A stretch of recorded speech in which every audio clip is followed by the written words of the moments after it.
श्री कृष्ण की नगरी द्वारका पानी में क्यों समा गई? द्वापर युग में भगवान विष्णु ने श्री कृष्ण के रूप में अवतार लिया था। इनका अवतार कुछ खास उद्देश्यों को पूर्ण करने के लिए हुआ था। भगवान श्री कृष्ण जी द्वारका नगरी में रहते थे। भगवान श्री कृष्ण जी जिस नगरी में रहते थे उसका नाम द्वारका था और आज भी हम उन्हें द्वारका धाम से ही पुकारते हैं। भगवान श्री कृष्ण ने मथुरा वृंदावन को छोड़ने के बाद गुजरात में समुद्र तट पर इस नगर को स्थापित किया था। श्री कृष्ण की द्वारका नगरी के समुद्र में समाने को लेकर कई पुरानी कथाएं हैं।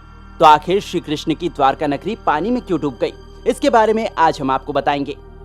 वर्तमान समय में द्वारका भारत के पश्चिमी तट पर स्थित एक प्राचीन और पवित्र नगर है जो गुजरात राज्य के देवभूमि द्वारका जिले में स्थित है। ये नगर हिंदू धर्म के प्रमुख तीर्थ स्थलों में से एक है और इसे भगवान श्री कृष्ण की नगरी के रूप में जाना जाता है। लेकिन वर्तमान का ये जलमग्न शहर प्राचीन समय में भी श्री कृष्ण की नगरी था। द्वापर युग में भी श्री कृष्ण की द्वारका नगरी के बारे में तो आप सभी ने सुना होगा। ये नगरी समुद्र के किनारे स्थित थी और इसका निर्माण भगवान श्री कृष्ण ने स्वयं किया था।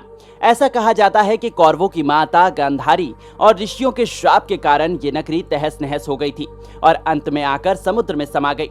तो आखिर माता गांधारी ने श्री कृष्ण को ऐसा श्राप क्यों दिया और श्री कृष्ण की द्वारका नगरी में आखिर ऋषियों के साथ ऐसा कौन सा मजाक हुआ जिसकी वजह से उन्होंने भी श्राप देना पड़ा? वो अलग अलग कथाएं हैं, तो आइए जानते हैं। महाभारत के युद्ध में पांडवों की जीत हुई और उसके बाद श्री कृष्ण ने युधिष्ठिर को राजगद्दी पर बैठाया।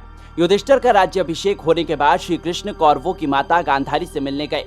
कृष्ण को देखकर गांधारी पहले तो खूब रोई, उसके बाद उसने भगवान को युद्ध का दोषी मानते हुए श्राप दिया कि यदि मैंने अपने आराध्य की सच्चे मन से आराधना की है और मैंने अपना पतिव्रता धर्म निभाया है तो जैसे मेरे कुल का नाश हुआ है वैसे ही तुम्हारे कुल का नाश भी तुम्हारी आंखों के सामने ही होगा।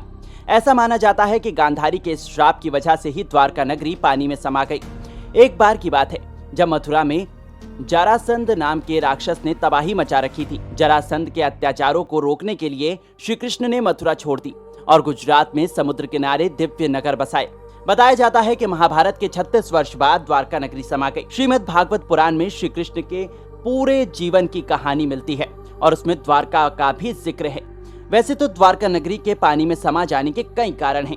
उसमें से कुछ ये भी मानते हैं कि पूरे यादव वंश का नाश हो गया। श्री कृष्ण के पुत्रों ने एक बार महर्षि विश्वामित्र और देवर्षि नारद को द्वारका बुलाया था। यादव वंश के कुछ लड़कों ने ऋषियों के साथ मजाक करते हुए एक लड़के को महिला के वेश में उनके सामने ले जाकर पूछा कि ये गर्भवती है, आप बता सकते हैं कि इसके गर्भ में पुत्र होगा या पुत्री? ऋषि ने अपना अपमान होता देख श्राप दिया कि इस गर्भ से मुसल उत्पन्न होगा और इसी से समस्त यादव वंश का नाश होगा। ऋषि के इस श्राप से ही सभी यादव वंश आपसी में लड़कर मर गए। बलराम ने भी अपना शरीर त्याग दिया। श्री कृष्ण पर किसी शिकारी ने हिरण समझकर बाण चला दिया जिससे श्री कृष्ण देवलोक चले गए। उधर पांडवों को द्वारका में कोई अनहोनी पता चली तो अर्जुन तुरंत द्वारका गए और श्री कृष्ण के बचे हुए परिजनों को अपने साथ इंद्रप्रस्थ ले चले गए। जैसे ही लोग द्वारका छोड़कर गए नगरी समुद्र में समा गई। इस नगरी के पिलर, भवन और संरचनाओं के बारे में कई शोध में जानकारी मिलती है। पौराणिक कथाओं वाली द्वारका भले ही आज पानी में समा गई हो लेकिन उसके आज भी बहुत से महत्व हैं। द्वारका 4 धाम यात्रा का एक प्रमुख हिस्सा है जिसमें बद्रीनाथ, पुरी, रामेश्वरम और द्वारका शामिल है। यहाँ द्वारकाधीश मंदिर जो भगवान श्री कृष्ण को समर्पित है वो भी स्थित है और ये हिंदू भक्तों के लिए एक महत्वपूर्ण तीर्थ स्थल है।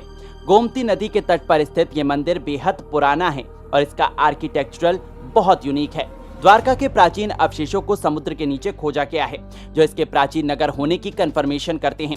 आर्कियोलॉजिस्ट द्वारा की गई खुदाई में नगर के अवशेष और मंदिर के खंडरों और कई महत्वपूर्ण वस्तुएं पाई गई हैं। अगर बात की जाए आधुनिक द्वारका की तो ये एक छोटा सा नगर है जो तीर्थयात्रियों और पर्यटकों के लिए आकर्षण का केंद्र है। यहाँ के प्रमुख स्थलों में रुक्मणी देवी मंदिर, बेट द्वारका यानी एक द्वीप और गोमती घाट शामिल है। द्वारका नगरी की यात्रा करने वाले टूरिस्ट के लिए कई सुविधाएं उपलब्ध हैं। ये नगर रेल, सड़क और हवाई मार्ग से अच्छी तरह से जुड़ा हुआ है। द्वारका एक ऐसी जगह है जहां पौराणिक कथाओं और ऐतिहासिक तथ्य एक साथ मिलते हैं और ये हिंदू धर्म के अनुयायियों के लिए एक महत्वपूर्ण तीर्थ स्थल है।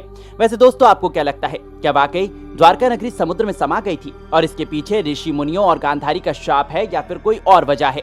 आप अपनी राय कमेंट बॉक्स में जरूर बताइएगा। वीडियो पसंद आई है तो इसे लाइक करके हमारे चैनल को सब्सक्राइब करना बिल्कुल मत भूलिएगा। धन्यवाद।